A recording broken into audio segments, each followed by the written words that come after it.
Go up and down. He'll run it and then stop. Then run it and stop. There he goes with the water. All right, you ready there? I'm ready. Okay. 0, please. Camera 0. Camera O. Turn this off. Here we go.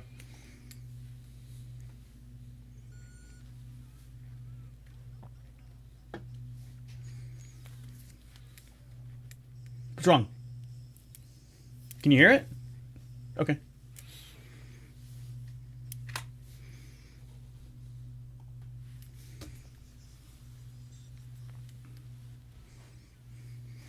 Welcome back, guys. On today's show, did you die when you sneezed? And where's my package, FedEx? And did you see the Island Boys' first concert? Well, we'll dive into that show here as well. And are you negging me? All this and much, much more will be discussed here on Deacon Live. How are you? How are things going? Over to my far right side is IT Dan. Yes, good afternoon. We are broadcasting from the COVIDSapien.com studios just outside of Charlotte, North Carolina, a beautiful little town we like to call Marshville. And I'd like to start right now by saying I apologize for not doing a show last week. I did leave you guys a little message. I'll tell you kind of sort of what's going on.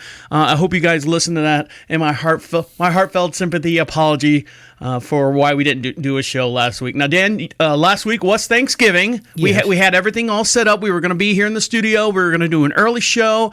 That way we could get back to our families and everything and enjoy this nice holiday. How was your holiday? Hopefully better than mine. Yeah, no, my holiday was good. Went and saw some family. Just saw about 4 friends, 4 relatives. It was quiet. Did you have turkey and all that stuff? No turkey, no stuffing, no mashed potatoes. Good. What'd you have? I had a monster chicken parmesan and lasagna, meatballs and sausages, because my brother-in-law makes it so good. Are you Italian? No, but I'm Swedish. But it tastes so good. It tastes better than the turkey and everything. I was so stuffed after that. Now, that's fine. I know a lot of people do ham for Thanksgiving. For Christmas dinner, usually people do ham for Christmas dinner. My wife and I, we'll get because it's just me and her, we'll get a filet, a nice chef sirloin filet, petite filet, and then a lobster tail, and that's what we have. And people think we're weird for doing that. But here's the thing. So we were all set to go, Dan. Are you ready for this? We were all set and ready to go. This is a sad story. You and I, we agreed that you were going to be here early on Wednesday morning. We were going to do the show, and then, like I said, we can get back to our families and everything. Now, what you don't know is we have family driving up from Florida. Now, I'm a Florida boy, born and raised, and they're driving up, and they were leaving Wednesday morning at like 3 o'clock in the morning because it's an 8-hour trip, and they were going to get here by 1 o'clock, 2 o'clock in the afternoon. Great. Dan comes up here. We do the show, knock it out. And then we have the whole entire afternoon to do what we need to do. Tuesday night, Wednesday morning, around 3 o'clock in the morning, the power went out. Now, the power went out because that night it was 24 degrees here in Marshville. And this town of 2,500 people, the grid is so weak. It's Texas. We have a Texas grid here then. So what happened was at like 2, 3 o'clock in the morning, I just woke up. You know how when the power goes off in the middle of the night, you sense something's not right. And I look up and none of the lights are on, nothing's going on. And I kind of went, hey, babe, the power went off. Just to let you know, you might want to set any alarm on your phones just in case you got to get up early. So the night went on. We woke up early in the morning, 6 o'clock, get up to do our normal chores. The power is still out. Now, mind you, our friends and family from Florida are making their way up to North Carolina. Now, we don't have heat. We have no lights, no power, can't cook anything. Now, this is the day before Thanksgiving. I thought you had some propane heat. We have propane heat, but you have to have something to push the heat through the house. You have to have some kind of motor. I can light the fire, but if the fire's just going to sit in that one spot, what good is it for? So we get a text message from Duke Energy, 600 people are out of in your neighborhood are out of power. Now, because I'm thinking in my head, because we've taxed the grid so much, people plugging in like portable heaters, there's a little oil heater back there behind you, Dan. It just taxed the grid and it threw a circuit breaker somewhere and they can't figure out where the line's dead. They said power's not going to come on until 10 o'clock. So 10 o'clock comes and goes, still no power. Meanwhile, family's still trekking up from Florida, and then we get a text message, it's not going to come on until 3 o'clock in the afternoon.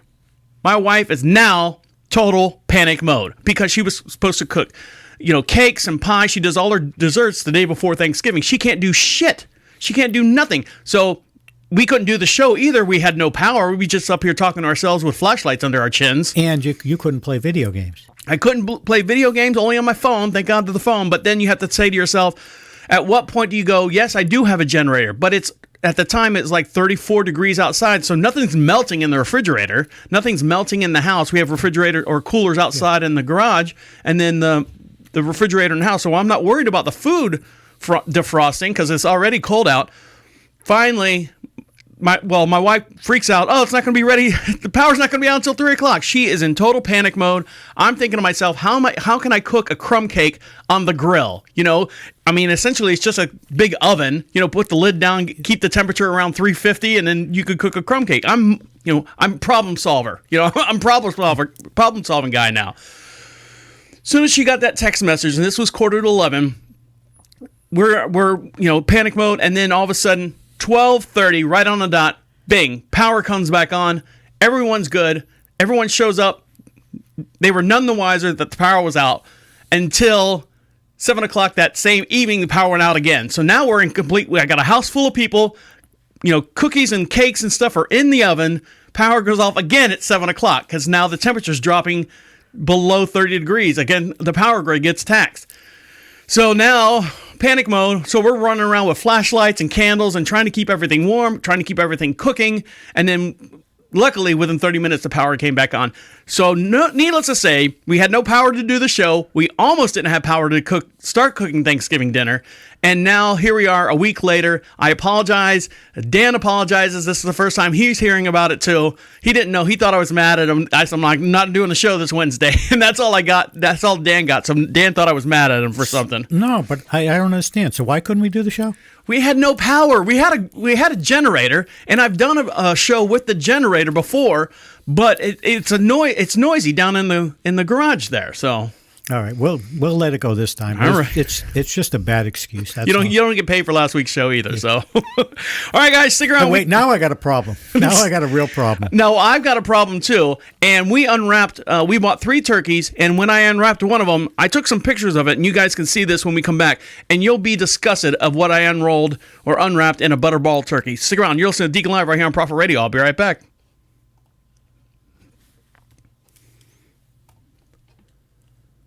You at 9? There you go.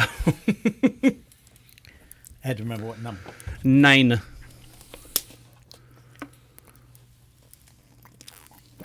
Was I right about that thing? There was a thing for feeding animals? What? That dispenser. What dispenser? You sent me a picture. Oh, it was for it was a waterer. Basically it had a little power motor on it, and it spit the water into the cup, and then when you're done with it, you flipped it back up, and it seemed like a lot of technology for what it did. And you water plants, or you? No, they had a little dog, yeah, so it's something you feed the little nip dog. Yeah, the dog can. You can, instead of having a bowl, you can be in the car and give them something to drink. Well, that's what they were doing because they drove up here.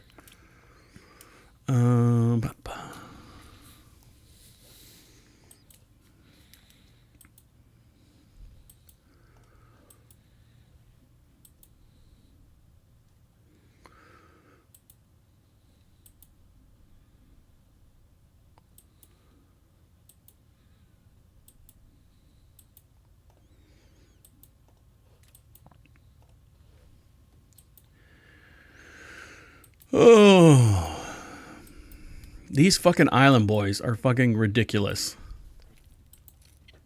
And they made more money than... I don't know how much money they're making.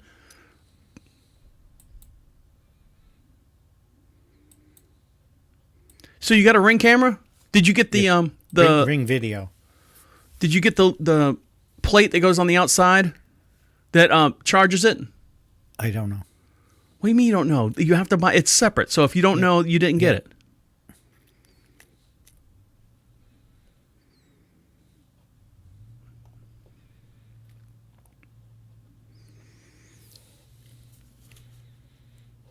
All right. You ready? Let's come back to 4.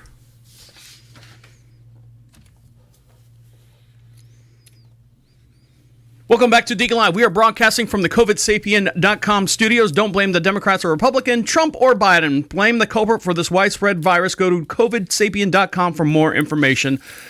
And for more information on a lot of stuff is IT Dan over my far right-hand side. Yes. You doing all right? Yeah, it's good to be back after a week's vacation. You remember how to do everything? No, I couldn't put the headphones on. I totally lost. You got to remember which camera is which camera. Yeah. All right, so for those of you who don't know, we actually, for every podcast we do, we have a matching video as well. Dan, you still haven't figured out why my thumbnails aren't coming up on my blogger. I'll show it to you after the show, and you can look at it again. But for every podcast we do, we have a matching video as well, and the way you do that is go to Prophet Radio, PROPHET Radio, click on Deacon Live, and you can see the audio portion and also the video portion of me and Dan here in the studios. Hi, everybody. Now, you guys are going to want to see this. Actually, go to camera 5 on this one, Dan. Now, when you buy a turkey, butterball, it's got the netting on it. Actually, I'm going to do this one here. It's got the netting on it, and then it's got that plastic wrap, and then the giblets and stuff are inside the neck or wherever the giblets go. Okay. And here at the house, we do just the chicken breast. We don't do the dark meat on the side, so I bought a whole turkey with dark meat because I smoked half of it. Then I bought 2 chicken breasts for the family, 2 8-pound turkey breasts. Now, I unwrapped one of them, and my wife says, I always clean it. You know how to clean a chicken? Yes. I do like... you put it under the cold water in the sink. Well, the cold... Out, yeah. And then I also do kosher salt on top of it, because that kills a lot of the bacteria up underneath, the arms and stuff, and the little crevices, so you don't get ptomaine poisoning. So I unwrapped the first one. Now, you guys know the history or what's going on as far as, there's a short supply of turkey. So I saw these like 3 weeks prior to Thanksgiving, so I bought 3 of them. Here's turkey 1. What does that look like, Dan? Oh, well, let me go back to this camera here. All right. What does that look like? It looks like the skin is very loose on the turkey. All right. Yeah. When it looks like that, normally it's a nice tight skin on there, and then this is me pulling it up. How loose that... I saw this on CNN. What is it? They said that it's popular this year because a lot of the turkeys were on the Mediterranean diet and lost weight. You almost had me, Dan. You almost had me because I'm like going, really? This is popular? It looks like a friggin' nutsack. It does. What it does. Yeah. But if you look right here, it looked like Ed Asner's nutsack. I have never seen Ed Asner's nutsack. But look at all this right here. This is all like bruising. See all this? Yeah. And I sent, hashtag Butterball. I sent it on their Facebook page. They actually responded back to me. And they said that this is not Butterball quality. Look at this, all this bruising and stuff. And they said, here's your claim number. Keep the tag because it's got the lot number and everything where it came from. Here's your here's a 1-800 number. Hit 4, and this is your claim number. And we'd love to hear from you. This is not Butterball quality. Have I called them? No, I haven't called them yet. But I got the pictures and stuff. I'm interested. Are we talking class action suit here? We could possibly get. Well, it'd be a household suit because it would be only the 7 of us in the house. And now that you've seen it, I guess I got to bring you along unless I take care of you somehow. So this is this is a big surprise. And I'm sitting there going, okay, this is done. We're not using this one. So now I'm down to 1 turkey and a whole turkey. So hopefully, everything turned out fine. Everything was great. Welcome to Deacon Live, where you can lose your appetite real quick. Well, this family right here almost lost their appetite when they went to go check out at their local Target. Now, Target, the retail store, we cannot help it but to drop $100 every time you walk into Target. Unfortunately, this couple right here found a turkey weighing 12.32 pounds, costs nearly $123,000. Right here, Dan. Yeah, I know we love Target as much as the next person, but we don't care what the store layout might be. You don't think anyone feels to be carefree with their pocketbooks, everyone's trying to save money, and you're wondering if this turkey's covered in gold. Who can afford poultry with a price tag like that? Most people contend it's a joke. It has to be a joke. So what actually happened was the little tag that's on the turkey, it says how many pounds of turkey it is, and then it says price per pound. Well, if you don't fill that in, it automatically, by default, just puts $99999 on it. Well, someone forgot to drop the ball and did not fill this out. So when they checked out, the actual price of the turkey was $123,000, $199.88. So they were freaking out. Of course, it was a miscalculation and stuff. But can you imagine? Scroll back to the picture? Sure. Skin looks awful tight on it. It is a tight looking turkey. Yeah, maybe it's worth it. Now, after eating all this stuff, a lot of people, I actually started yesterday getting back on my Mediterranean diet. So I started eating it was so boring, Dan. I've had sausage, biscuits, and gravy and But eggs. doesn't it feel good to be back on your diet? It does, but I mean, for 4 days straight, I had biscuits, sausage, eggs, bacon, toast, all the bad stuff for like 4 days straight. And now I'm looking at my Greek yogurt going, chia seeds and Greek yogurt. Here I come again. Guess what I added to my diet? What did you add? Hot chocolate. But I have it with Is that almond adding milk. it to your diet, though?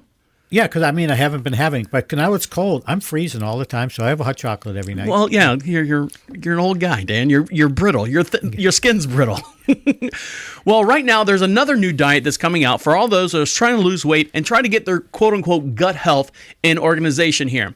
It is called the GAPS diet, GAPS diet. It's an elimination diet that claims to cure everything from ear infections to what's that? Eczema. Eczema. What's eczema? It's a skin.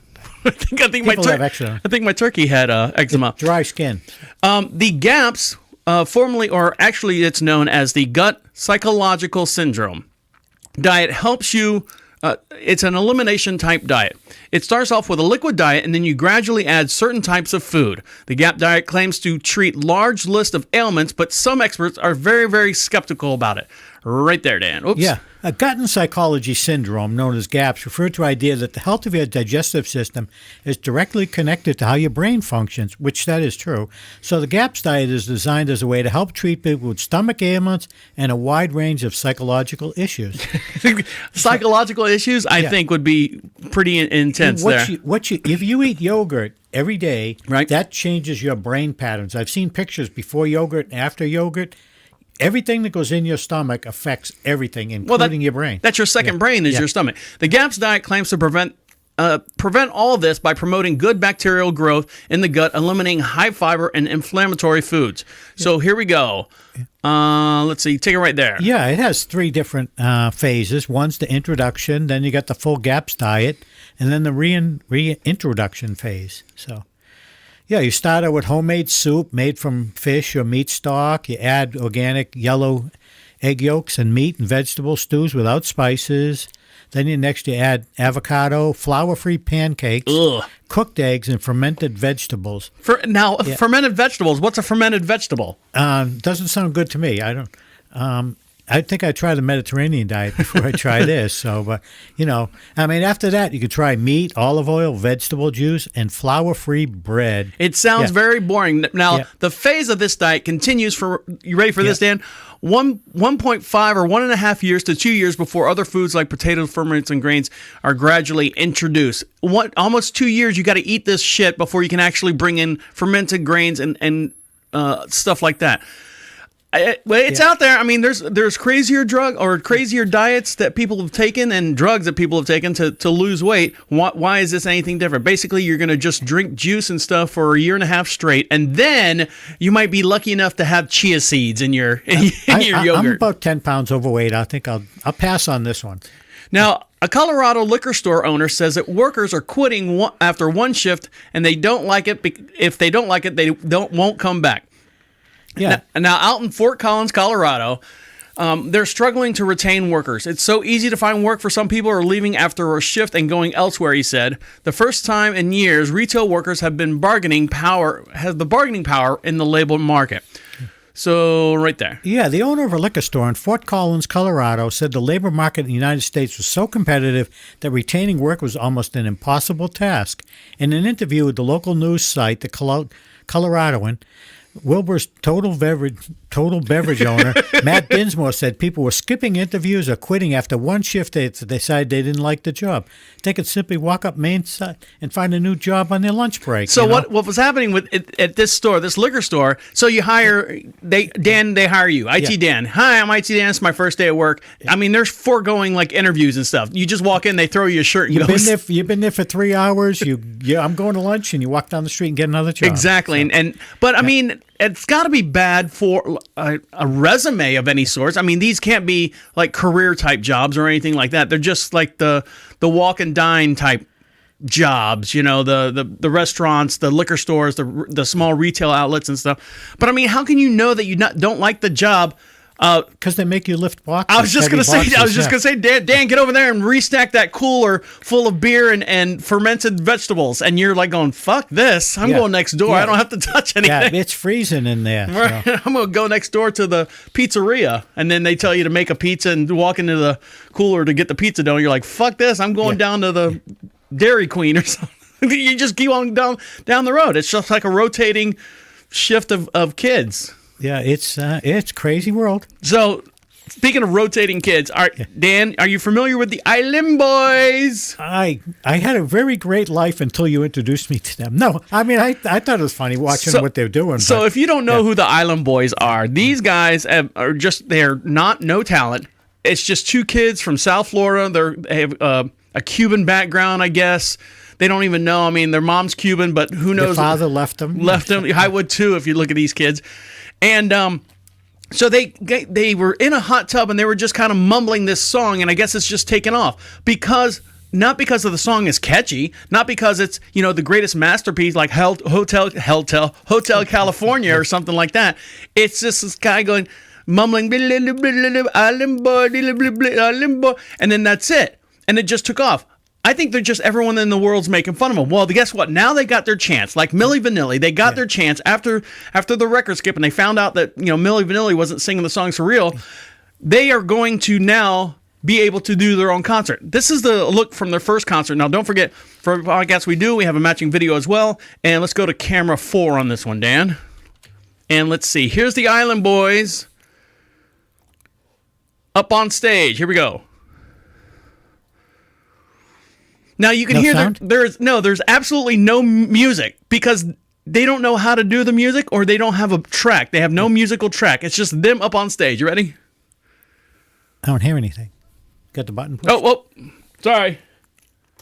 Now I got the button pushed. There you go.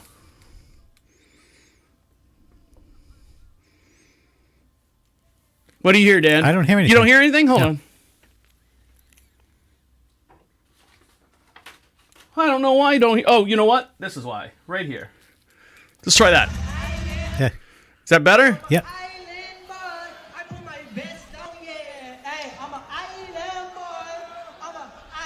Oh, let me turn this up. I'm gonna keep it like it's all one.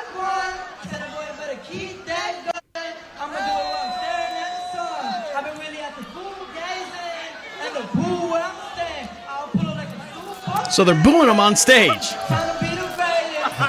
Everyone's laughing at them. Yeah, I'm an island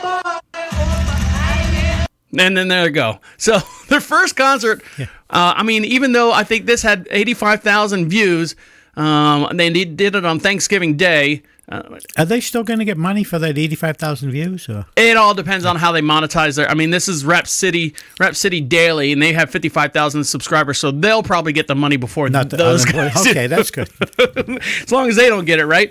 All right, when we come back, we'll get up to speed with technology with IT Dan. You're listening to Prophet Radio, or you're listening to Deacon Live right here on Prophet Radio. We'll be right back. 9. Yeah, see, now I'm out of practice too. I forgot to turn all the other stuff on. So hopefully you'll be able to hear that. You drive me to drink, Dan. Oh, crap. Forgot something.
I'm enjoying my new adventures in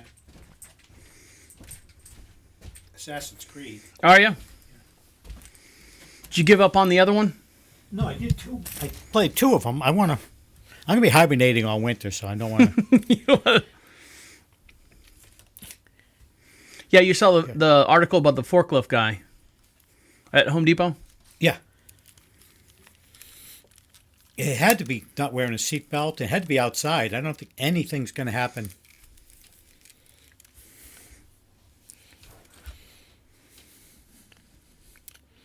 That's not going to happen in the building tipping over like that. So.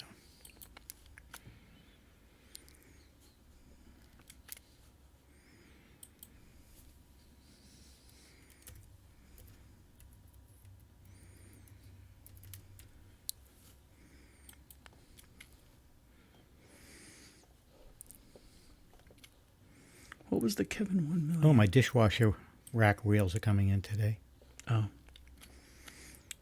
Would you break them? Yeah. Okay. I got the Ring Video Doorbell, newest generation, 2020 release, 1080. Improved motion detection, easy installation. Did you hardwire it or no? No, this is a Wi-Fi one. No, hardwire it for power. I'll show you mine. I tried hardwiring mine to the actual bell, the ding dong. You know how sometimes you'll buy a ding dong button and it'll light up because it's getting power from the whatever it is. From the transformer. So I put the wire on the back of the camera, and the way it was coming, I couldn't get it in there, so I had to drill a hole in the bottom and bring it up. It wouldn't charge it for whatever reason. But we have a plate that goes around the actual Ring camera that has solar panels on it. Okay. So as long as it's a nice sunny day, several days in a row, but mine has, I'd set the motion so sensitive. Yeah. So if a cat walks in front of that thing, I'll get an alert. If the wind blows that little flag too much, I'll get an alert. So, but I want it to, if anyone walks in front of that camera, because so many people drive up and down this driveway here and I want to see it. So I can, if I get, I can put a voltmeter on there. If I get voltage out of it, I can just attach that to the Ring camera. Yeah. Okay. But it's weird the way it has to go in. Yeah. It tries to go in through the bottom, and to make that turn to get it in there for, I don't know. You have to. I'll show you mine, and then you'll show me yours. All right, you ready? Up to speed? No. Well, hang on. All right. Well, I'm waiting for you. Okay. Thought you were ready. You ready? What am I going to? I'll do it since you're in the process because I got to hit record and all that stuff. Welcome back to Deacon Live. We are broadcasting live from the COVIDSapien.com studios. For all information of who actually caused this whole entire virus outbreak, go to COVIDSapien.com studios. And for those of you who don't know, we broadcast just outside of Charlotte, North Carolina, a beautiful town we like to call Marshville. And then now it is time for Up to Speed with Technology with IT Dan. Boop. Yeah, you'd think that technology would solve most things, if not everything. But Chick-fil-A, the CEO, Dan Cathy, admitted they estimate that 30% of the people are driving away because the lines are so long. McDonald's is testing artificial intelligence ordering at the drive-thru. Now, hold on. Chick-fil-A has done a great job as far as working people through the drive-thru. Why are people getting upset? I saw something that said, how people were waiting for the COVID test? Yeah. They should take initiative from the actual people at Chick-fil-A. Well, this is what the CEO from Chick-fil-A was saying, that 30% of the people are driving off. They said people are happy with them. They're polite. They're nice. But they're walking away.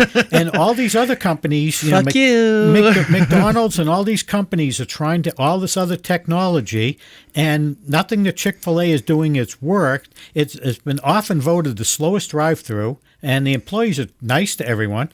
So instead of doing something technology, you know what they do? What? They build another Chick-fil-A right down the street. That's what. Well, it's God's chicken, Yeah, yeah. And if they listen to our podcast and they saw the different things they're doing with the robots, they'd probably take care of everything. I think Chick-fil-A just by themselves, for some reason, it makes those middle-aged white house soccer moms feel better about feeding their kids Chick-fil-A sandwiches because, instead of going to like Popeyes to get a chicken sandwich, for some reason you think the chicken sandwich is like ghetto over there, but it's probably twice as better. Yeah, it's good.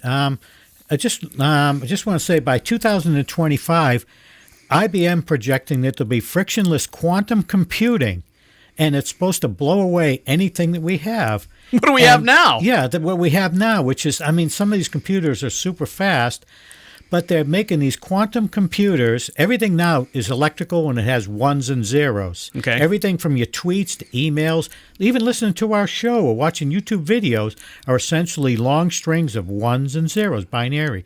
Now, quantum computers use qubits, which are typically subatomic particles such as electrons and photons.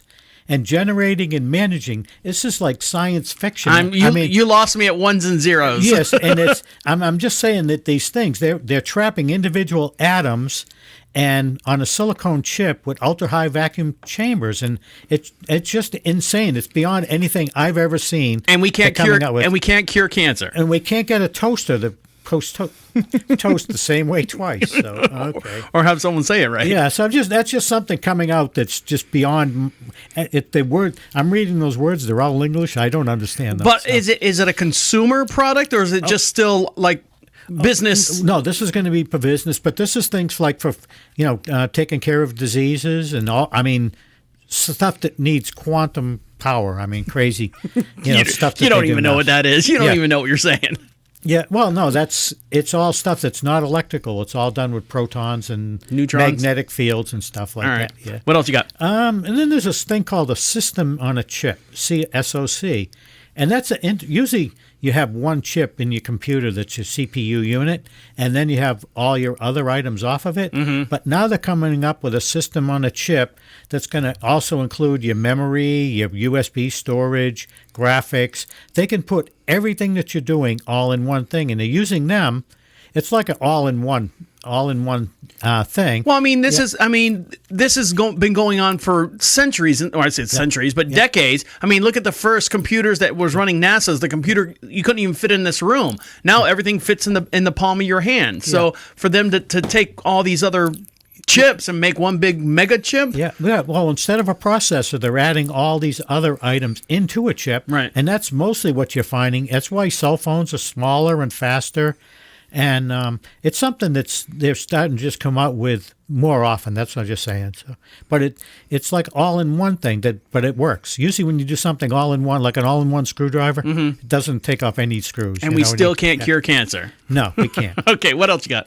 No, that's about it. Have you been doing any jobs, some tech jobs or anything? Yeah, it's a guardhouse. Don't you have a car payment coming up soon? Yeah, the guardhouse yesterday when they lost electricity a few times. I just had to go to reset a few things and then I had to upgrade a computer to Windows 11. Now, when they lose electricity, do you lose electricity in the neighborhood? No, not always. Sometimes, and it's funny because it's fed in that same way. But they'll lose electricity, and I don't. I don't know why. Maybe they got a breaker box problem. Yeah, they're probably doing that. Someone's too fat in a chair. I don't know what they're doing. All right, thanks, Dan. All right, when we come back, you want to see if your time is up. Your time is up. And this guy found out the hardest way that his time was up. Stick around. You're listening to Deacon Live right here on Prophet Radio. We'll be right back. I suppose I should get the manual and read the installation manual before I get it, too. It's not coming in for a couple of weeks anyways. Manual for what? For the Ring camera. Well, like I said, mine's got a little battery pack in it. Oh, with Ring stick-up cam battery. Mine's got a battery pack in it about half the size of this mouse. I got to turn that off. And if it gets low, I've got a little hex screw. I pull it out, and then I pull the battery out, and I just plug it in with I don't know if it's a USB-C drive or whatever charges the back of your phone. Okay. And you leave it on there for an hour or two, and then you can plug it back in. But like I said, mine, every time I get a motion, it drains the battery because it physically has to connect to the Wi-Fi. So we bought a panel that the camera sits in, and it's on four sides. It's like a light switch panel that the camera sits in, and it's got solar panels on it. And that powers the battery as long as we have a nice sunny day. Okay, does it look like this? Yes, that's exactly what it looks like. So let me see. We had a nice sunny day yesterday. Several hours. I mean, I get afternoon sun. I don't have that much sun there. Oh, now it's not set up to the internet.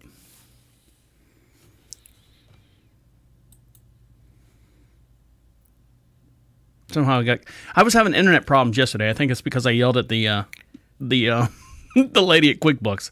Oh yeah? I'm like, fuck you, lady. She probably sent a bug or something to. So yeah, here you go. See right now? It says my battery's low because I haven't had a good sunny day. And like I said, every time someone walks in front of it, it drains the battery because it has to connect and tell me that there's a motion at the door. Okay, so let's not take care. Oh, I got rid of my Dogecoin stock.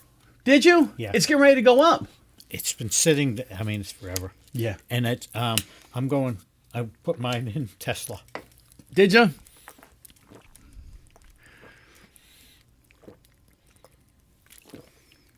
Drink it on the job. A friend of mine. It's like I'm actually listening to the water go down your throat and land in your stomach is what it sounds like. And it makes me nauseous. Well, I listen to you with your Miller Lite, the same thing. Huh? Yeah, but I at least sit back a little bit. I don't go, You hear that? ASMR? Yes. A friend of mine got fired for drinking on the job. He worked at a sperm bank. Yes. I got to put another check mark next to that joke because you've told me that one 15 times already. It's still good anytime. It's not. But you gotta remember who you're talking to.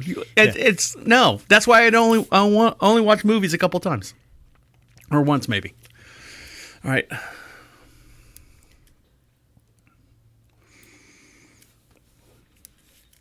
right. Here we go. You ready? I'm ready. Camera 1. Welcome back to Deacon Live. We are broadcasting from the COVIDSapien.com studios. Make sure you check them out. They've got some gear and stuff to show your support for them as well. And over to my right-hand side is IT Dan. Yes, it's having a great afternoon. What did you say? You got fired from your job at the sperm bank? Yeah. No, a friend of mine got fired from his job at the sperm bank. Oh, sure. You always know a friend. Yeah, drinking on the job. And for every podcast we do, we have a matching video as well. The way you do that is go to Prophet Radio, PROPHET Radio, click on Deacon Live, and you can see us live here in the studio. Let me switch cameras here so everyone can see us. Hi, there we are. Cameras in the studio, and for every podcast we do, you can see that as well. And don't forget, you want something for free? Excuse me. Of course you want something for free. We bought a whole bunch of new promotional stuff, and the way you get that is to go to Prophet Radio, click on free swag, fill out the little form there, and we'll mail some stuff out to you. We got some magnets, some stickers, some hologram stickers, and I actually bought some buttons. Yeah, and why do I get stuck going to the post office waiting in line? Well, you know what? It's actually because Thanksgiving. You're lucky, Dan. It's been kind of slow this month. You only had, I think, 2,500 to send out over a week's period rather than the 10,000 we normally send out. So I didn't volunteer for that part. It's in your contract. I'm going to walk down the street and get another job on my lunch break, like everyone else does. You'll be walking a long time because we're out in the middle of nowhere. Now, this guy right here has been waiting a long time for the not so obvious to happen. A man who's been delivering pizzas for 30 years dies on the job. Wow. Can you imagine that? So right here. Yeah, a 45-year-old man that delivered for pizza for decades tragically died on the job after a porch collapsed at an Indiana home. The Connersville Police Department identified the victim of William Fields, a delivery driver for a Pizza King who lived in Connersville, according to a press release. I guess Fields had worked at the establishment for nearly 30 years and was beloved by his customers. Some would ask, who's the driver tonight? And you would tell them William. Well, we called him Billy, she told the outlet, and they would say, okay, just tell him to knock on the door and come in. Come in, yeah. Bring it on in. Yeah. So there you go. This guy, I mean, you know, when your time's up, your time's up. And this guy's been delivering pizza, probably delivered to this house many times. You would think after a certain amount of times going in the house a couple times, you would put your foot on the deck and go, you know what, something's not right here. Yeah, and when they arrived, I guess he'd been unconscious and pinned by all the debris that fell down. Can you imagine that? You're just doing your job out of nowhere. Yeah. You fall through the floor of the guy's front porch that you've been delivering to for the last 30 years, and it kills you. Yep. Well, I suppose when it collapsed, then all the columns are going to fall down, and there goes the roof. And the roof right on top of you. I mean, probably pinched him or pierced off his neck. You know, pinched it right. Anyways, that's a horrible thought. Now, this gentleman right here actually has come back to life from the dead. An Indian man who had been declared dead following a gruesome accident stunned doctors and his grieving family members when he suddenly came back to life after spending a staggering 7 hours in a mortuary freezer. I thought 7 hours in the freezer would kill you. You know what I mean? Well, what's the temperature on that? I mean, Walt Disney, I think they're getting ready to defrost that popsicle here in the next couple of weeks or so. I mean, there's been studies shown that unfreezing something can, once it, if it was alive when it went in there, I don't know. Yeah, but I thought you get hypothermia and die from freezing. Well, you would get damaged tissue. Like your brain might not be 100% functional. You might be able to move your arms, move your legs, but you can't form a complete sentence. Take this right here, Dan. Yeah. The next morning, as the man's heartbroken family were preparing to complete the necessary paperwork for an autopsy to be performed, his sister-in-law stopped in a track when she saw his body moving. He is not at all dead. How did this happen? He goes, look, he wants to say something. He's breathing. Kumar's other loved ones, as well as doctors and police, slightly ran over to look, and indeed, the dead man was quite alive. Medical personnel promptly removed him from the chilly setting and transferred him to a unit where he's being treated for injuries sustained in his accident.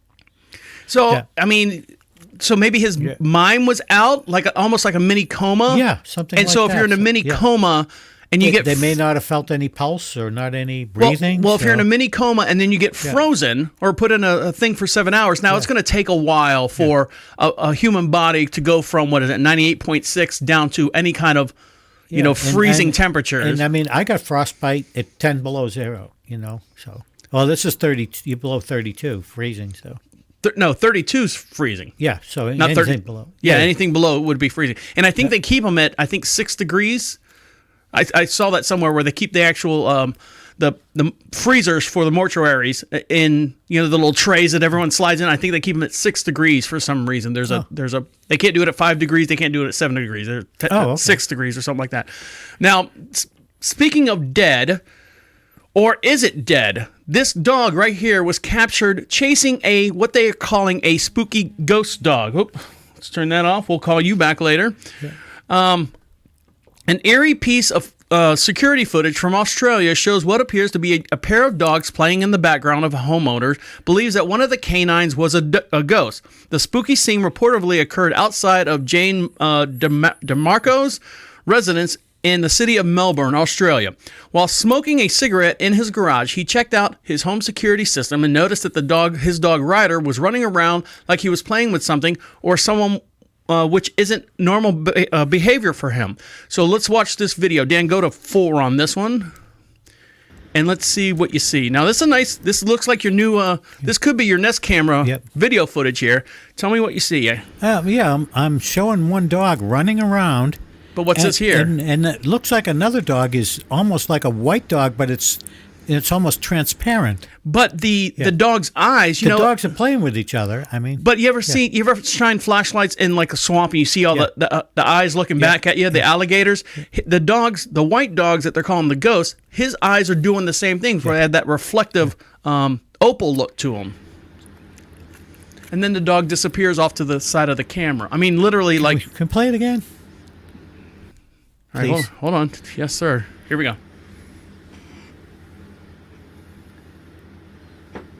See, he's running around, but the dog, let's see, where's he at? Oh, there he is. There's the black dog. Here's this almost transparent image of a dog, but there's a shadow. Is there a shadow there? I don't know. Yeah. I think it's the limitations of the camera. I don't think it's spooky. It looks cool. Yeah. But I think that's just the limitations. It's at night, and it's kind of grayed out, and I think just that the color of that dog, the black dog was kind of blurry too. So and I love spooky, scary videos like this. Yeah. But unfortunately, because of technology and your whatever processors that they're coming out with over there on your little segment there, you can't fool anyone anymore, unless it's like a scary, like creepy image. But look what we found on Mars, and they'll show like an alien head pop up and then pop back down. No, it's fake. It's hard to believe. I don't think anybody faked anything with it. I think what you're looking at is just the limitations of that camera at night. Right. Yeah. But what I'm saying is, I like it though. Yeah, people who do like, I took a picture of my daughter in her room, and in the closet I saw 2 pair of eyeballs. I don't know. It's scary, yes, but... And why are you taking pictures of your daughter in the bedroom? I saw a video, and some guy took a picture of his daughter going to sleep, and there was something in the background. Now, Dan, we're getting into cold season. Have you I guess with all your COVID shots, your 15 COVID shots, you haven't got a flu or any kind of sniffles or anything No, like that? I got the flu shot, but I do sneeze, and I'll tell you, if I was ever lived near mountains, I would die in an avalanche. I sneeze so loud, and my wife says it sounds like airplane taking off. When I was a kid growing up, that was the only way I was allowed to cuss. Because I figured it out as a kid. I was, my family very strict and stuff. And they, I couldn't say shit or damn. Of course, no kid should say shit or damn or fuck or anything like that. But I would sneeze and I would go, oh, shit! Yeah, but that would be and my mom's like, what? I'm like, no, I sneeze, Mom, I sneeze. And to this day, because I told myself how to do that, every time I sneeze, I always go, ah, shit! So it was just embedded in me. Now they say, and what do you say when someone sneezes? You say God bless you or Gesundheit. And why do you say that? Just because you have it. Well, the theory is that your heart actually stops. See, there's a motion at my side door.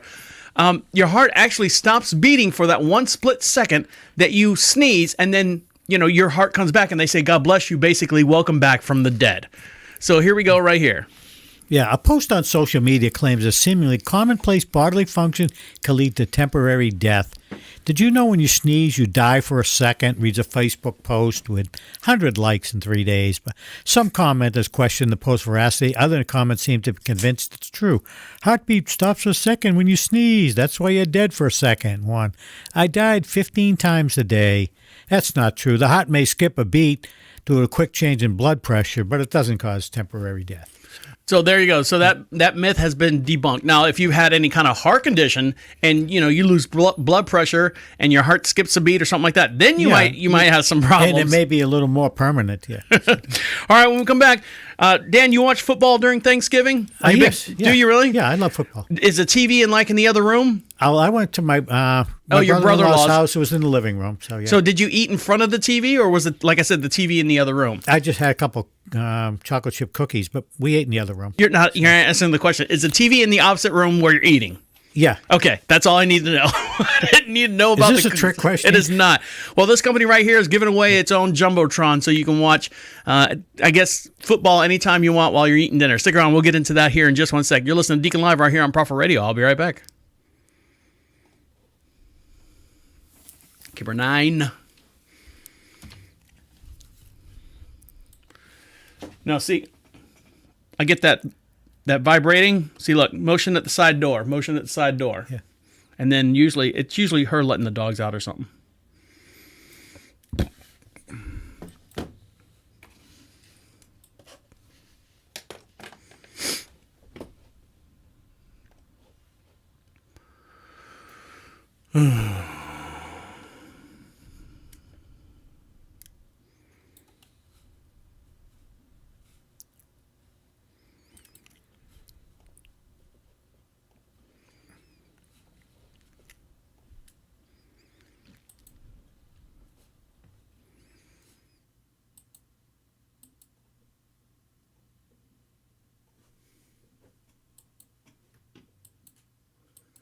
Excuse me.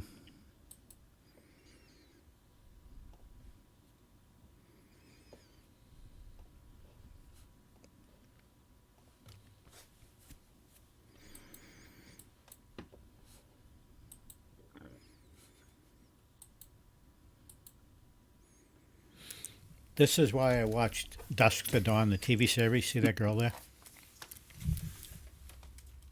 Oh, yeah, she's cute. Yeah. It actually was a decent series. Robert Patrick had a pretty decent cast, and it was it was good. I liked it. How many seasons was it on? Three seasons. That's about the length of they've run their course. Yeah.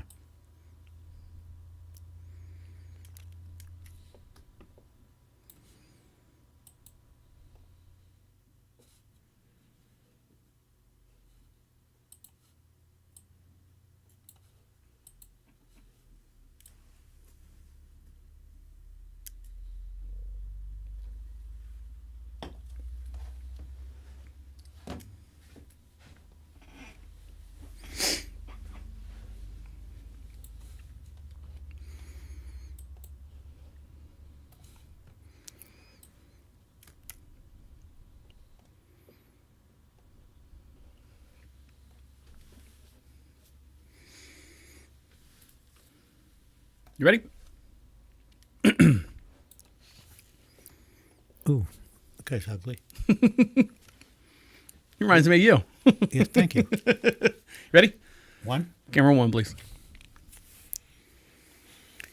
Welcome back to the Deacon Live. We are broadcasting from the COVIDSapien.com studios. For more information, check them out over at COVIDSapien.com. And don't forget, starting today is December 1st, first day of December, we start playing the best holiday Christmas music on Prophet Radio. It's not your normal Christmas music that we play. It's not, Ben Kingsley and all those other people. These are punk rock bands. These are heavy metal bands. There are songs that are from these little duos and stuff. So check them out. If you want a new change or a different kind of outlook as far as Christmas music, go to profitradio.com and check them out, or check us out over there as well. What? Yeah, that's what I always loved when working at Home Depot. Listen to Christmas music for 8 hours a day. Well, this is completely different. It takes all the classics and stuff, and people have made up so many different songs. I was looking through my catalog, and there's over 3,000 some odd different Christmas music that you've probably never heard before, from punk rock bands to rap artists to R&B artists to country singers. I mean, some of them are just horrible. Have you heard the Deacon's version? Does he do a version? No, I don't do a version of that. But nonetheless, and just a little side note, you know who Brian Bob Gardner from The Office? You know what Cameo is? Cameo is where you pay someone to make a short appearance and something. Yeah. So he makes the guy from The Office, Kevin, Brian Bob Gardner, makes $1 million from Cameo in a year. $1 million just for doing whatever. I need to get that job is what I want. If you guys want me to go on Cameo, I'll take $1 million. Yeah, I mean, it's like Stan Lee would always do a quick cameo in the Marvel movies. And we just watched, what was the latest one? Oh, the Chinese one, the 10 Rings? Yeah. God, that was horrible. I'm sorry, that was horrible. Well, I mean, it was good visual. I Visually, yes. Yeah. Storyline and all the other stuff, horrible. Horrible writing. His dad was he was not a solid character. The dad was too weak for me, for him to be causing all the mayhem that he did. For me, he was just too mean, or too soft for me. I expect someone with a little, very, very demonstrative, but he was just like, oh, come here, son. I love you. I got to go kill these 15 people. Ah, son, I love you, and the daughter, and I love you. And then he's crazy enough to think his wife, spoiler alert, he thinks his wife is calling him back. If he was a good, strong man, he'd be like, sorry, babe, you're gone. I got to move on down the road. Well, it was just horrible. He was QAnon. He believed it. Yeah, it was horrible. We watched The Duel. The Last Duel. How was it? It was good. I enjoyed it. It was good. That's with Michael Mathers and... No. What is it? Who's it with? No, it's with Matt Damon, Adam Driver, and Ben Affleck. And it was Ridley Scott. Some great action scenes in it, and very realistic medieval movie. Well, we all enjoyed the movies this weekend, now didn't we? Now, no, you didn't enjoy it. Remember? Were you? I know I didn't enjoy that one. Now, were you able to see the movies? Okay, Dan. Now you wear glasses. Yeah, and I don't wear glasses when I watch TV. You don't wear glasses. I need them for reading. Now, I have had my eyes checked. I haven't had them checked probably in about 5 years, but last time I had 20/15 vision. You know what that is, right? It's fighter pilot type. Vision is what I got. Eagle eye, always watching. That's from playing video games all the time. I don't think it was from that. I think it's just genetics of what I've got. Now, studies have shown in people with declining eyesight could be given a boost by short morning doses of seeing red. Now, most of the time you think about seeing red, you think about someone getting angry and stuff, which is not true. Short burst of red light in the morning has been shown to improve declining eyesight. So right here. In tests on 20 participants exposed to 3 minutes of 670 nanometer deep red light in the morning between 8 a.m. and 9 p.m. improved eyesight by 17% and lasted a week on average.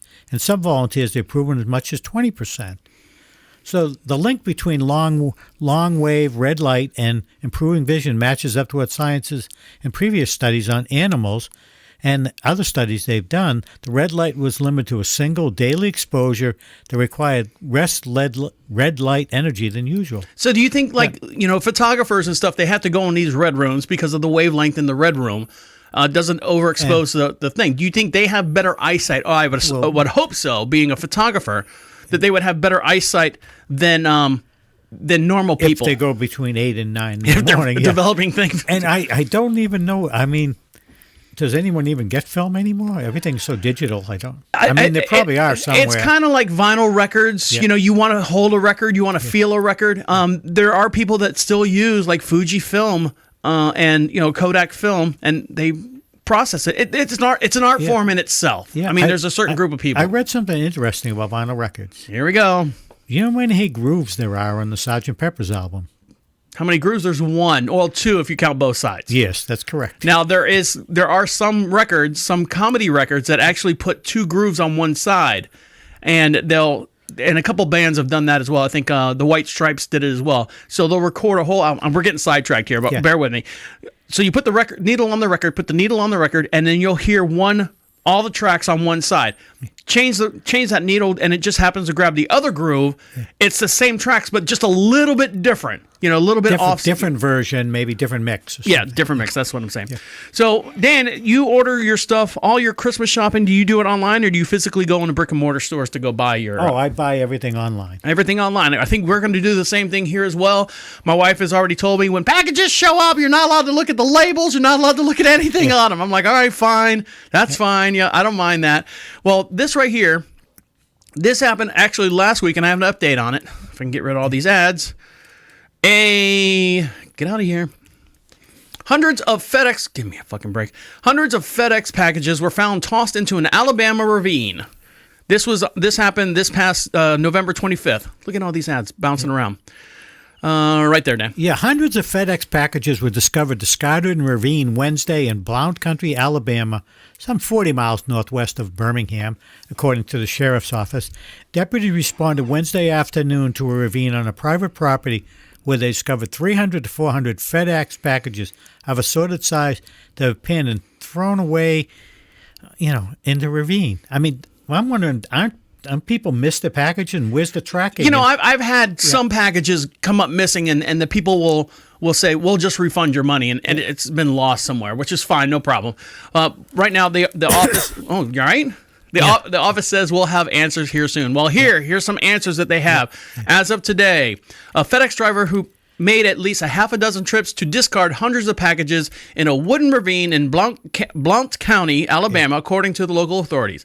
Roughly 450 people were victims of theft, some of them residents of the county and some are not. The Blount County sheriff officer said this will not be easy or fast, close case. So the driver has been identified and questioned, so they know who did it, and they know exactly, they're trying to find out exactly what happened. So deputies were sent to guard the scene until FedEx workers could arrive to pick up all the packages. So they know who it is. Hopefully later on we'll find out. It wasn't clear why the packages were in the ravine, but they hope to have some answers here soon. So I mean, the guy could have had a mailbox there, and he just missed the mailbox. But why would you, for example, throw just brand new packages just in a ravine and then go on without opening them up?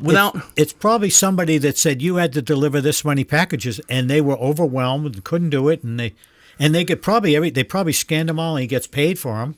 Someone said you get $2 a package for delivering them. But if it's a FedEx truck, van, whatever they are, and he's just throwing them out the back, scan them, throws them out the back, why wouldn't you come back later and open up those boxes and get the little goodies inside? Yeah. Why wouldn't you do that? I'm guessing it's someone kind of low IQ, would be my guess. We deal with a lot of people like that. Yeah. Now, Dan, do you know what negging is? No, but I am going to learn. Negging is the popular flirting technique that hinges on emotional manipulation. You look good for your age, and you look way better than you do in your Instagram pictures. Yes. Deacon, nice to see you back in men's clothes again. Yeah. Comments like these may seem cheeky banter or playful teasing, but experts will say this is a flirting method isn't harmless as it seems. It's called negging, the virtual dating strategy when someone deliberately insults you and undermines you in a form of flirting.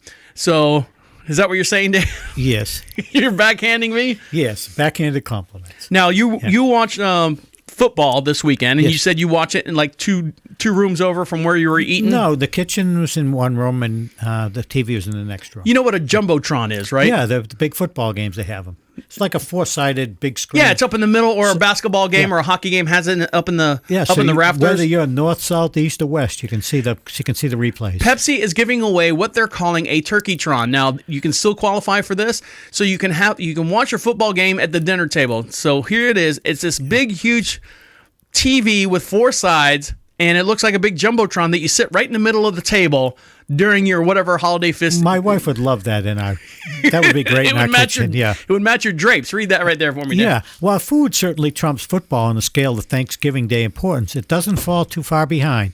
The good news, this year you won't have to take a break from the on-field action just to feast. They're giving away a 4-sided TV centerpiece you can plop right in the middle of your table, dining room table. So. All right, so here you go. Let's see if you can still get it. Yeah, beginning today, fans can hit up Pepsi on Twitter for a chance to win the Cola Maker's one-of-a-kind Turkeytron. Through 6:59 tonight. Yep, the clock's ticking. You can tweet at Pepsi while your family deserves the Turkeytron. You might just get your way. I just wonder how big that is. Let's see. I mean, look at it. It looks what? Maybe 2 sides. 2 sides could be a tablet. And then the other one's probably as big as my monitor here, so like a 31-inch monitor. So 2 tablets and 2 31-inch monitors in the center tray. And I'm sure if you win, look how they have all the little goodies and stuff. Let me change screens here. How you have all the goodies and stuff. There's a football on the table. It's got like stuffing in it. PepsiCo products. Tablecloth is blue. Everything's blue. Oh, right here. Yeah. So here's the sizes and everything. Okay, 30. It's got 2 vertically set 22-inch LED TVs. And one 32-inch one. See, like I said. So there you go. If you want a Turkeytron, go over to Tweet Pepsi and ask them to give you a big Turkeytron thing. All right, guys. We got one more segment to get into, and then we'll wrap up the show and let you guys get back to what you got to do. Stick around. You're listening to Deacon Live right here on Prophet Radio. I'll be right back.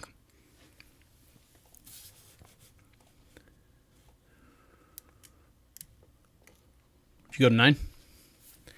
No, I didn't.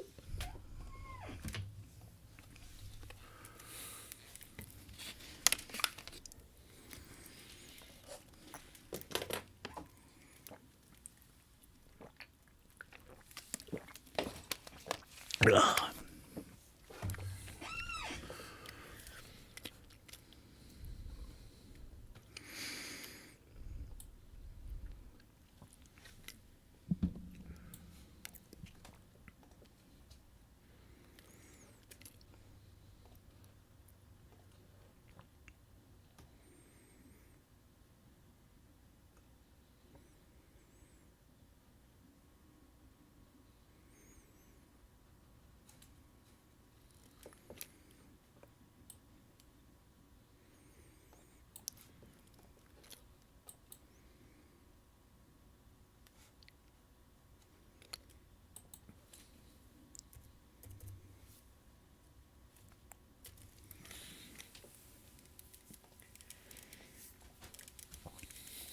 What's wrong, Dan? Another student died in Michigan. Good. I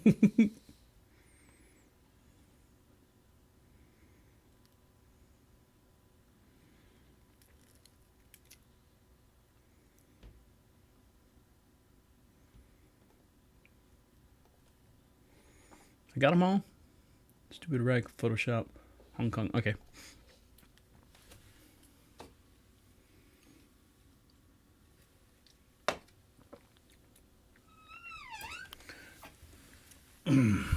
Did you like Pulp Fiction? Yeah, you know what? That movie itself was right at the point of my life where I was just trying to find my own, because it came out in '94. So I was 21 years old. I just bought my first house, and this movie came out, and I literally sat there, and it was like it was nothing that I've ever seen before at the time.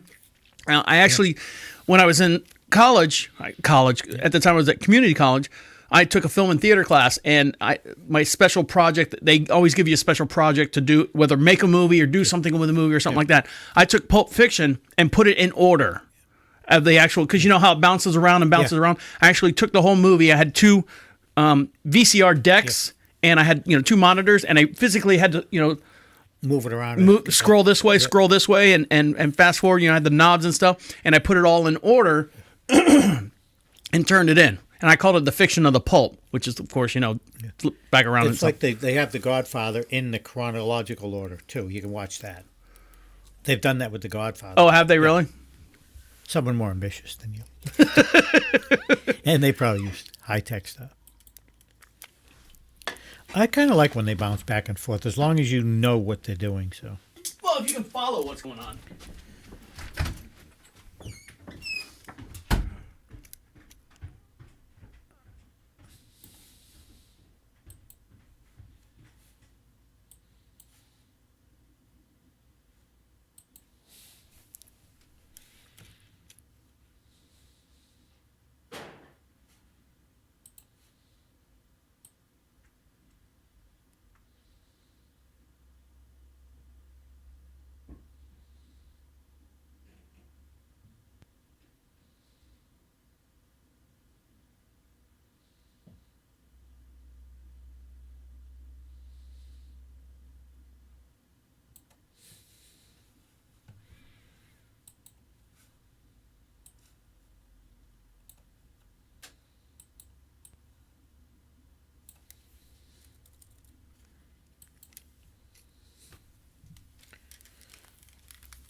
GOP Representative Nancy Mace and Marjorie Taylor Greene are now exchanging digital blows after Mace blasted Boebert as a bigot on CNN for her anti-Muslim attack on Omar.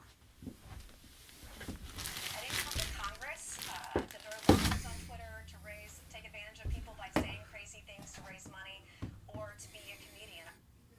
Again, she is a Republican. After that, her Republican colleague You're gonna get me flagged, Dan. Green decided to come to Boebert's defense and attack Mace in a tweet. I quote, What did you say? You're gonna get me flagged. I'm going to get you flagged? Yeah, Doing what? because this is going over. This is streaming still, and you're gonna get me flagged for broadcasting a.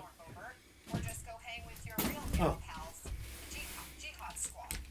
You're out of your league. Well, I was just looking on CNN to see what's going on, and I didn't know there was a thing. this in response. Yeah, I'm gonna get flagged, and everything's gonna get shut down. We got to sell the place. I got to move in with you, Dan, upstairs. I hope you got a place for me to sit. Yeah. You could second floor of my workshop. Right. Any heat. Are you ready? Yeah, I'm ready. Camera one. Welcome back to Deacon Live. We are broadcasting live from the COVIDSapien.com studios. Check them out. Go to COVIDSapien.com. Find out who's actually in charge of this whole entire coronavirus and the pandemic and stuff. Who to blame, who to point the fingers at. And if you want to be heard, everyone wants to be heard, go to ProfitRadio.com as well and click on the Be Heard section. Opens up a little microphone on your tablet, on your computer, on your processor, wherever you got, and it leaves a voicemail, comes right to our inbox right here, and we'll play it on the very next podcast as well. And our very own voicemail receiver is IT Dan. How are you? Yeah, I'm doing good, and some of the voicemails are hilarious. I mean, I love the comments. It's good for us just to feel the feedback. It's good to see what everyone's thinking. There's some good ones out there, and we'll play them on the air. But there's so many, it's hard to go through some of them. But if you got a good funny joke or something like that, we'll put it on the air. And there's nobody has said anything as bad as what the names my wife calls me. So, yeah. Now, Dan, we last week, as everyone out there knows, we took last week off because we didn't have power here at the French, and so we didn't do last week's show. And I promised Dan last week when he came over, I made a loaf of bread. Unfortunately, that loaf of bread got eaten, and so I made him another one. Now, this one didn't turn out as good. Now it's frozen because I had to freeze it. So here you go. Thank you. My wife was going to give you some soup, but you said no. You I'm not eating. it. I'm not eating the potato ham soup. I'm sorry. Potato spam. Potato spam soup. I'm still not eating it. Oh, So I don't want to hear it. I don't want to hear it. So that loaf right there, she let it proof overnight, and she should have just let it proof for a couple hours because when it proofs, it blows up in the little mixing bowl. But it can only do it for so long. Long, and then it kind of settles back down. It still tastes exactly the same. There's a little corner piece missing off of it because I wanted to test it. I don't want to give you any poison or anything like that, or a dry popcorn fart, as my father-in-law used to say. How do I just let it thaw out? Let it thaw out, and then cut you off a nice little piece. Probably put it in the microwave for about 30 seconds to get it warm, and use real butter on it, Dan. I use real butter. And that is what I called artesian bread, but from my wife telling me it's artisano. It's artisano bread. So I hope you enjoy it. It's really good. You could probably, do you have any of that potato crap soup left? No, she makes it a lot. So that's good for like dipping in there. Everyone loves. Everyone Kathy's given to loves it. So Nope. Sorry, not going with it. All right, guys. Let's see where we leave off. All right, now. Are you familiar with Pulp Fiction? We were talking movies earlier, and you were asking me, have I ever seen Pulp Fiction? I said, at the time that it came out. It's one of my favorite movies, and it's one of my favorite Quentin Tarantino movies. So when it came out, it was a time in my life where I was like 20, 21 years old, and it was like the perfect movie for the perfect time right then and there. Now, here's what's going on with it. They're still, the famous picture of, or the poster of Pulp Fiction where it's got Uma Thurman smoking a cigarette in the black outfit, and she's smoking a cigarette. So right here, Dan. Yeah, the image of Uma Thurman in the poster for Pulp Fiction, lounging in black bob hair as a character, Mia Wallace, with a gun, cigarettes, and pulpy reading material, is one of the most iconic marketing images of all time. It has also been the subject of a lawsuit and copyright between Miramax Films and Farouz Zahida, who is the photographer who snapped the picture. Now a judge has decided it all. According to the Hollywood Zedita shot the photo of Thurman at his private studio in April 1994 and was suing Miramax for using the image on untold thousands of consumer products. So he agreed to shoot the picture Yeah. for the movie thing. And then they used that picture of Uma Thurman on like lunchboxes and thermoses and posters for the. No, he had permission to do movie promotions like that just Yeah. for the DVD package and the insert for that. But then they started, like I said, they started putting them on lunchboxes and pencils and all these other different things. And then that's when he had a problem. So right here, but sometime in the last 27 years, the studio misplaced the signed documents that made the agreement official, of course, so they couldn't dig up anything to prove that. So right now, the judge rules in favor of Miramax, regardless of the actual agreement that they had in the beginning. So Miramax lost all the paperwork. And they still won because of the statute of limitations. Statute of limitations, and basically it's Miramax, which is he's a giant compared to. Yeah. Now, do you know how here's a little tidbit for you. You know where the name Miramax came from? No, I don't. That is the guy who owns Miramax. That's his mom and dad's name, Mira and Max. Oh, okay. So he named the production company after his mom and dad. So just so you guys know, when you see Miramax, I don't think they're around anymore. I think they've been sold and Weinsteined out the door there. Now, let's see. Let's do this one here. So, Dan, you were up here, what was it, the other week, and you took a nap on the old the casting couch over there here in the studio. Sometimes I'll hit it I'll hit a wall in the afternoon, and I need a 15-minute power nap. I used to take naps all the time when I was working for Home Depot and I was working for. I would love that hour lunch break. I would scarf my food down in 4.5 minutes, and then I'd go out to my truck and I'd lay the seat back and just roll the windows down and just zonk out. I mean, just like what I call coma sleep. Yep. And as hot as it was, I'd roll my windows down and I'd close my eyes and pretend I was on a nice beach. A beach without hypodermic needles and beer bottles and stuff. So in Hong Kong, leave it to those guys, are paying to go on a bus rides to nowhere and have a quiet spot to doze off or get away from the family for 5 hours. So a local tour agency in Hong Kong is running bus services catering to those desperately in need of a nap. The quiet bus service travels 52 miles and provides a place for tired Hong Kongers to rest. Tickets will be between $12 and $51 for a 5-hour experience. So here you go. Yeah, would you pay $51 to go on a bus ride to nowhere for some tired people in Hong Kong looking for a seat to snooze in? The answer is yes. For 5 hours, the double-decker tour bus now ferries tired Hong Kong workers looking to rest their weary bones on its seats for a 52-mile stretch. Tickets cost $12 on the lower deck and $51 for the upper deck. If you're sleeping, go to the $12 one. Yeah, unless you got people, closed. you got people going up and down the aisles and bumping into your ass, bumping your head and bumping your arm and stuff, trying to get up to the upper level. Yeah, and I guess they also run a regular sightseeing service, but sleeping seeming to be order of the day. People come in and sleep. So this bus right here, I guess, does the sightseeing stuff during the day, and then at night you can't see anything because of whatever it is, and so they go, let's open it up for a rolling sleeping cot. That's one thing about this show. We'll come up with stuff I just have not seen before. And have you used any of our topics? Because Dan, you've only been with the program for just less than a year now, and we've been doing this for the last, I think, not 16. Sorry, I take that back. For the last 13 years. So there's things I pop up that we talk on a show, and I'll talk to my wife or bring something up, or something will show up on TV, and I go, "Oh, did you know this?" Or, so it's you got the inside scoop. Yeah, as hard as I try, I'm learning stuff on the show. And the funny part is, my wife. She loves the show. She'll actually listen to, I'm not listening to your podcast. She will sit down and she will listen to the podcast because her job, and there's a lot of people out there in the same boat, their job are so focused on that desk, on their computer, on a call, and they're working from home. They can't have the luxury of watching a news feed or listening to the radio or doing any of that stuff. So my wife keeps up to date with the show. So I appreciate her as well. Now, this guy right here, is not driving in a bus. He's actually in one of those autonomous cars. Now, there's a hack. And you're going to have to read this to me because I read it and I still don't understand it. So, you ready? Yeah. Let's see. I guess there's let's see.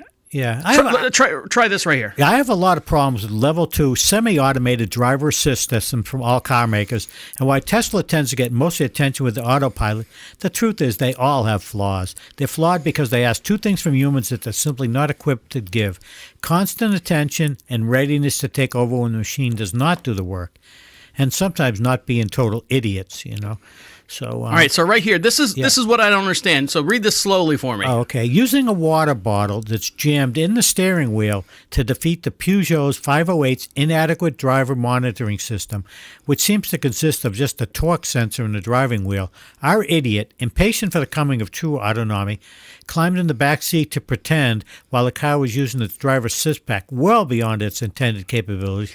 Would predict. So I guess there's some sensor that they have, and maybe they need the moisture from your hand or something, but he stuck a bottle in the steering wheel, and that... So here's the video. I guess, like Dan was saying, that the water bottle in the steering wheel tricks the computer to think that your hand's on the steering wheel, I guess? It's got moisture from the body or something. So here's the video. Go to video 4 on this one. Okay. And let's blow this up so everyone's... I'm going to get... Oh, here we go. So here's the thing. So it's late at night, and he's got his indoor light on, and you can see the water bottle on his dashboard or on his steering wheel. Stuck in the steering wheel. Now, I want you to listen to the actual audio track that's playing as well. Let me double check, make sure I got everything up and running here, and we're all looking good because I want everyone to hear this and see this at the same time. So here, right here. Here we go. Back to the beginning. And here we go. You ready? Now, this is over in, what did I say, Belgium? Where did I say this was from? It's some state that doesn't speak Europe. English. Yeah. So you can see the steering wheel going back and forth. Yep, and he squeezed the bottle so it thinks that someone's hands are there. That's But you hear what he's doing. song's playing? I Just Died in Your Arms Tonight, from the 80s. So here goes the car. It's veering off to the right. Yeah. He's closing out, and it veers off to the, or starts, it corrects itself, goes back to the left. It's driving better than I do. It's kind of weird. You see the steering wheel moving back and forth, staying within the lanes. Yep. Except for here. Yeah. What happened? That car's rolling over and tipping over and rolling. So.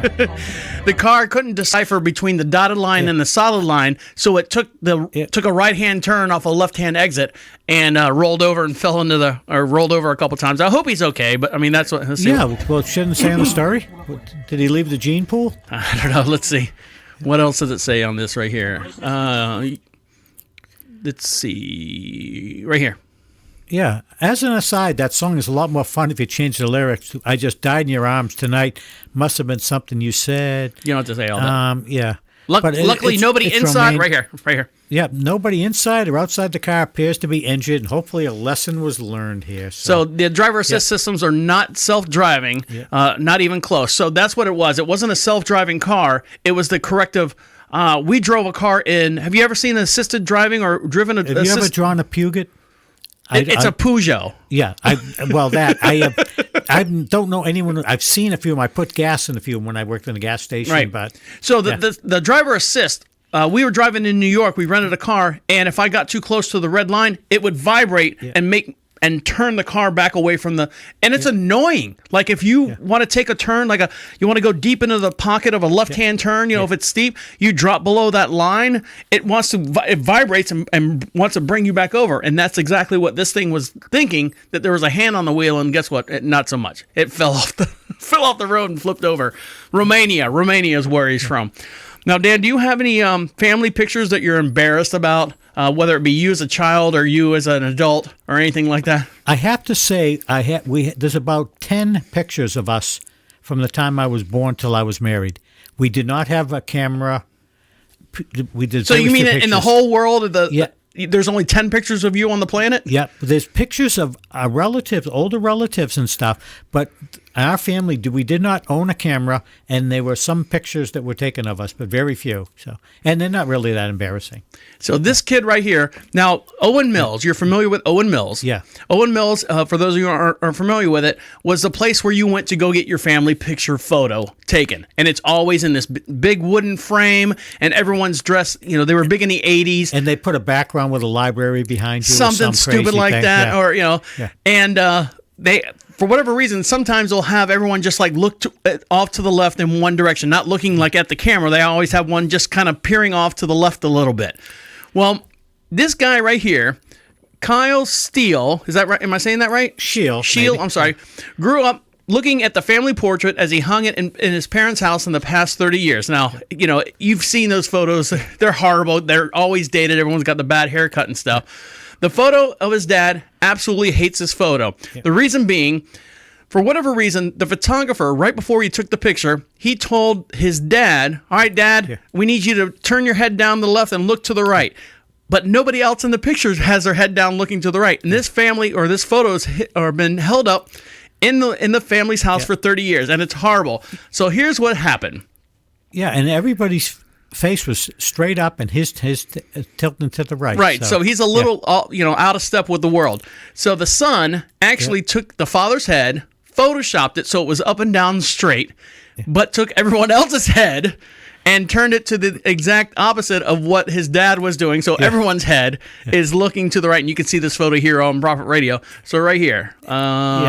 Yeah, once his masterpiece was completed, had it printed and framed. It's a high-quality family it's surely going to be a family heirloom. So there you go. You can see, describe that for me, Dan. Yeah, and it's got the person whose head was tilted, the father, is now looking straight ahead, and everyone else in the family, the head's tilted to the right. You ever seen that movie Night at the Roxbury, where Will Ferrell and Chris Kattan were doing the the dun dun dun dun with their heads? So no, I was watching Pulp Fiction that night. So this. Look at the dad. The dad finds this is so hilarious. Yeah. And here's the video of actually what happened. Hopefully we can hear it all. The best gift idea I've ever had. Go to 4. There's this picture that's hung in my. Here we go. Oops. Here we go. It's my dad, my mom. Nope, I got it. My dad, my mom, me, my brother, my cousins, and my uncles. Yeah. My dad hates this picture so much because for no discernible reason, the photographer made only my dad tilt his head, and my dad didn't know that until after the picture was already developed. My dad hates the picture, but it's important to my mom, so it continues to hang in the house. But this year I realized, Kyle, you have Photoshop. You can fix this. Step 1, open the file. Step 2, look into my father's eyes. Step 3, isolate his head. Step 4, pivot, pivot, pivot. Perfect. Oh, wait, one more thing. He turns everyone else's head. This. All right, guys. This box just came in the mail.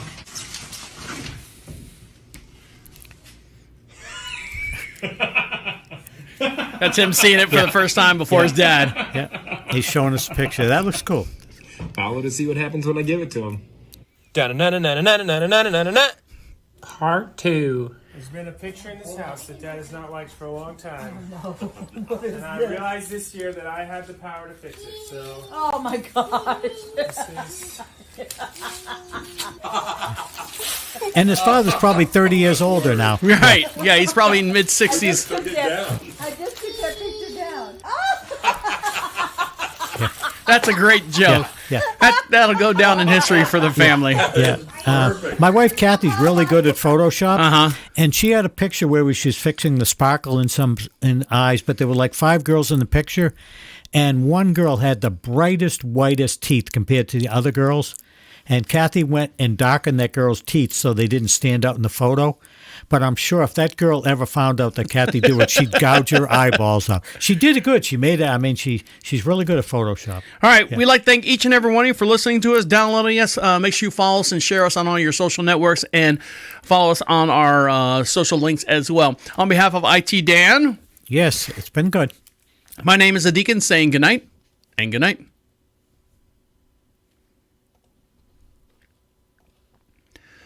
Fingers to the camera.